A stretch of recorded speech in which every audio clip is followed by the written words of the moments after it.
Sejam muito bem-vindos a mais uma pílula. Hoje a gente vai falar de uma coisa que talvez já tenha passado pela sua cabeça, talvez numa manhã de ressaca, talvez num momento bem quieto antes de dormir.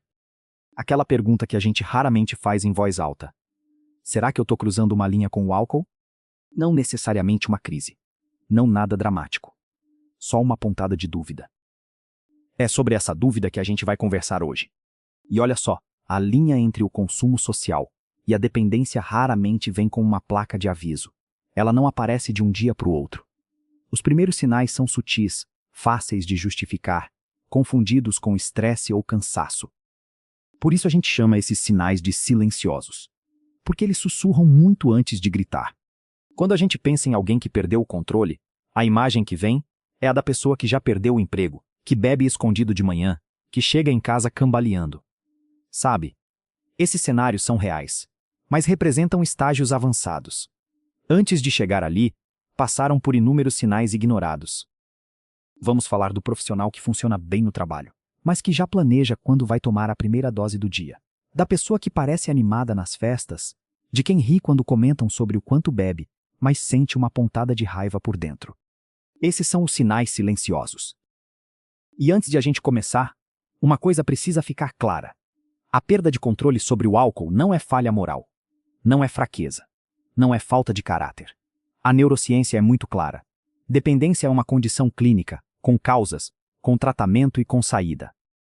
Qualquer conversa honesta sobre esse tema começa com uma pergunta simples, mas profunda. Como é a sua relação com a bebida? Não estou perguntando quanto você bebe.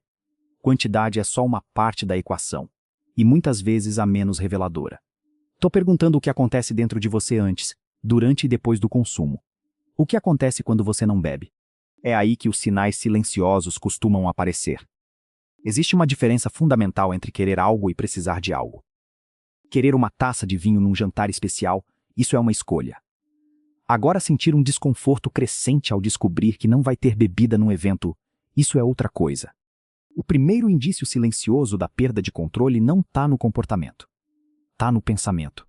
Os especialistas chamam isso de mudança na geografia mental, quando o álcool começa a ocupar espaço na cabeça de forma desproporcional ao papel que deveria ter na sua vida. Uma presença constante, ansiosa.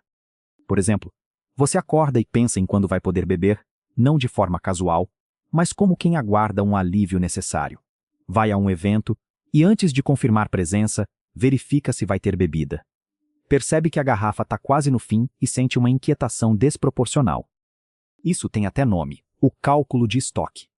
E ele é um sinal. Tem também a negociação interna. Você cria regras para si mesmo.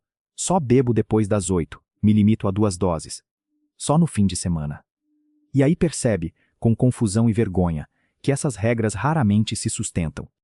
Você as quebra. Não por descuido, mas porque a força que puxa em direção à bebida é maior do que a força das regras que você mesmo estabeleceu. O esforço desproporcional gasto tentando cumprir regras simples, que a maioria das pessoas nem precisaria criar, já é, por si só, um dado muito importante. Reconhecer esses padrões não é motivo de vergonha. É motivo de atenção.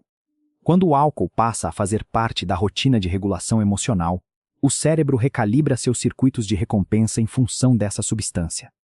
Não é fraqueza.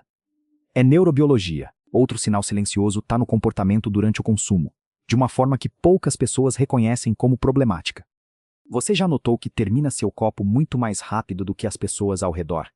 Que sente um desconforto com a lentidão dos outros? Que precisa de doses maiores para sentir o mesmo relaxamento que antes alcançava com menos? Isso se chama tolerância. E ela é traiçoeira porque parece um ponto positivo. Ah, eu aguento bem o álcool. Quando na verdade é um alerta do organismo. A tolerância indica que o corpo se adaptou à substância e passou a exigir quantidades cada vez maiores para produzir o mesmo efeito. É o mecanismo de dependência em construção.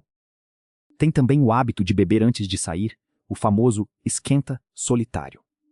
A pessoa bebe em casa sozinha para se calibrar antes de um evento social. Para quem está de fora, ela parece animada e à vontade. O que ninguém vê é que ela precisou beber para se sentir assim. Isolados, esses fatores parecem inofensivos. Juntos, formam um padrão. Até agora a gente falou de sinais na mente. Mas o corpo também fala, e muitas vezes mais alto do que a cabeça está disposta a escutar.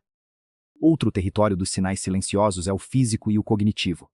E ele é traiçoeiro porque os sintomas aparecem não durante o consumo, mas na ausência dele. Vamos começar pelo sono.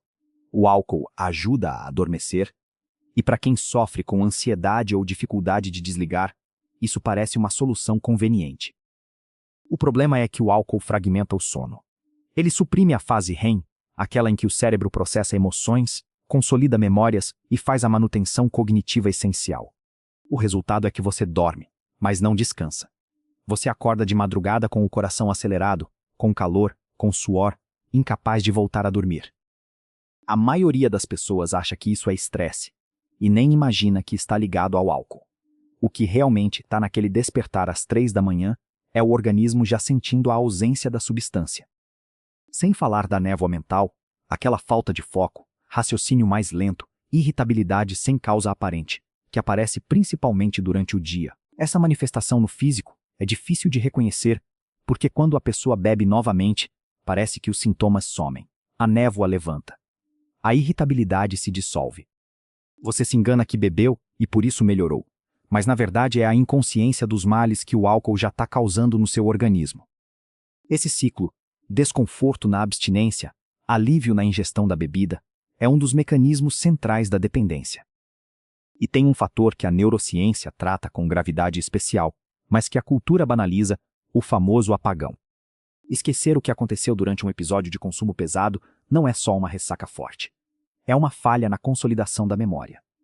O álcool interfere diretamente no hipocampo, a estrutura responsável por registrar e fixar novas experiências. No apagão, o cérebro não esqueceu. Ele foi impedido de registrar. Se esses episódios acontecem com regularidade, o corpo está emitindo um aviso severo. Um aviso que merece ser levado muito a sério. Existe uma incoerência na essência da dependência do álcool. Ironicamente, uma substância que a cultura associa à celebração e à conexão pode, de forma silenciosa e sutil, induzir a pessoa a um mecanismo de isolamento. Quando o consumo começa a sair do controle, surgem mecanismos de defesa que parecem razoáveis na superfície. Beber em momentos em que não seria visto, preferir consumir em casa, evitar situações onde vai ter pouco ou nenhum álcool. Não é necessariamente uma decisão consciente. É um comportamento que surge da percepção, ainda que parcial, de que existe algo para esconder.